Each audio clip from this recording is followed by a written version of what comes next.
அன்பு உள்ளங்களே, வணக்கம், ஆசிகள். நேற்று தமிழில் சில எழுத்துக்களை பார்த்தோம். அதை நினைவூட்டிக்கோங்க. அக், அ, ஆ,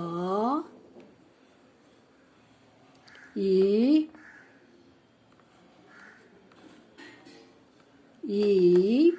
இது புது எழுத்து. இது எப்படி சொல்லணும்னா ஊ, அரை சொல்லாதான் சொல்லணும். ஊ எப்படி சொல்லணும்? ஊ ஊ ஊ புதட்ட குவிச்சு ஊ சொல்லணும். இதில் பாருங்க, இது நீளமாக சொல்லணும்.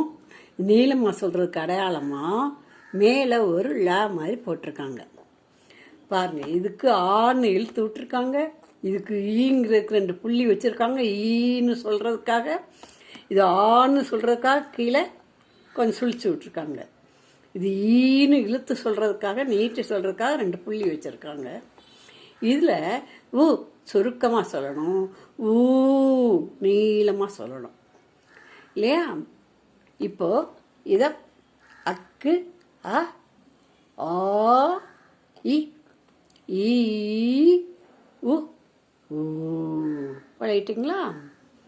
பெரியவங்க பழகினாலும் சரி, சின்ன பிள்ளைகளுக்கு சொல்லிக் கொடுக்கும்போது இதை கவனித்து பார்த்து சொல்லிக் கொடுங்க. இந்த அக்குக்கு மேலே இக்கு வரணும்னு சொல்லியிருந்தேன். அப்போ இக்கு ஆச்சேர்ந்தா அங்கே என்ன எழுத்து வரும்? க.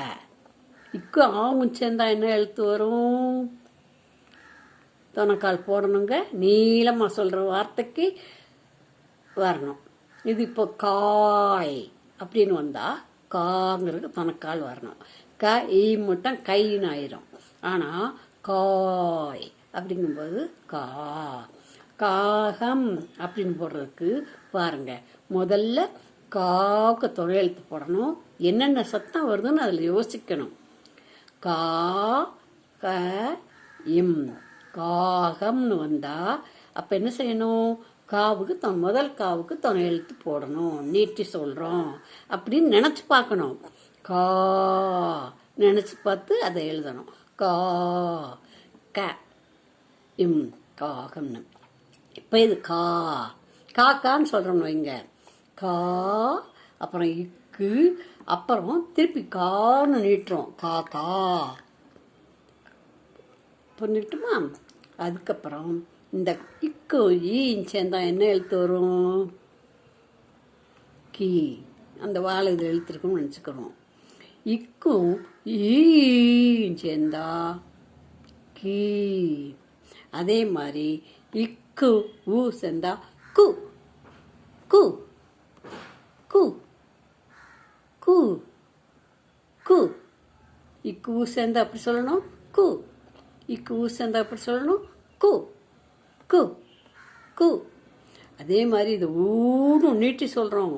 அப்போ இது எப்படி சொல்லணும்? இக்கும் ஊன்னு சேர்ந்தாக்க கூன்னு வரணும். இக்கூ இக்கூ இக்கூ அப்படின்னு கூட்டி சொல்லும்போது கூன்னு வரணும். இக்கு ஊ கூ. அது எப்படி போடுறதுன்னா, இதை இப்படி இழுத்து விட்டுருக்குமா, இந்த இழுத்து விட்டுருக்கு, இந்த வால் மாதிரி இழுத்து விட்டுருக்க எழுத்தை இப்படி சுருட்டி இப்படி போடணும். இது கூ, இது சுருட்டிடணும். இது வட்டமாக வரணும் இந்த இடத்துல. இது கூ. இப்போ இக், க, கோ, கி, கீ, கு, கூ ஆச்சா? இந்த இக் ப்ளஸ் அ, க,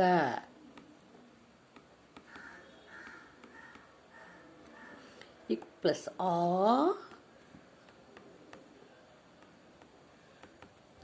கா. இக் ப்ளஸ் இ,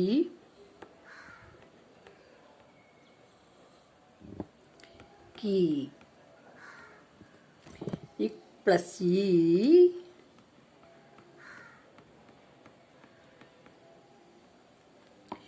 கீ. இந்த கீக்கும் கீக்கும் என்ன வித்தியாசம்? இது கிளி அப்படிங்கிறது கீக்கு வர்றது, இது கீரி அப்படிங்கிறது கீக்கு வரும்.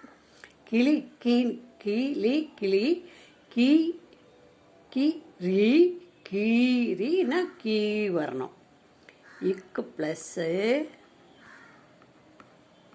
ஊ கொஞ்சம் நீளமாக வரணும். கு இப்படி போடணும். இதுலேயே இக்கு ப்ளஸ்ஸு ஊ நீளம் வருது இல்லையா, இதை கூ. இப்போ இன்னைக்கு கூட 2 எழுத்து படிச்சிருக்கிறோம். இதை நம்ம சும்மா 5 நிமிஷம் தான் சொல்லி தந்திருக்கிறேன். இதை நீங்கள் பெரியவங்க அம்மாமாரோ அக்காவோ படித்து பார்த்துட்டு பிள்ளைகளுக்கு இந்த எழுத்து எப்படி உருவாகுது, இந்த எப்படி இதை சேர்த்து சொல்லணும் அப்படிங்கிறத, எதனால இந்த எழுத்து எப்படி சொல்கிறோம், கேன்னு சொன்னோம், இக்கும் அவன் சேர்ந்ததுனால கா, இக்கும் அவன் சேர்ந்ததுனால கா. இது மறுபடியும் இக்கு ஈ குறுக சொல்கிறோம், அரைச்சொல்லாக சொல்கிறோம் அந்த வார்த்தை இந்த எழுத்தை, அதனால கீ. இக்கு ஈ கீ, இக்கு உ கு, இக்கு உ கு. இதில் நாளைக்கு வார்த்தைகளே பார்ப்போம், எப்படி போடலாங்கிறத நாளைக்கு வார்த்தைகளாக பார்ப்போம்.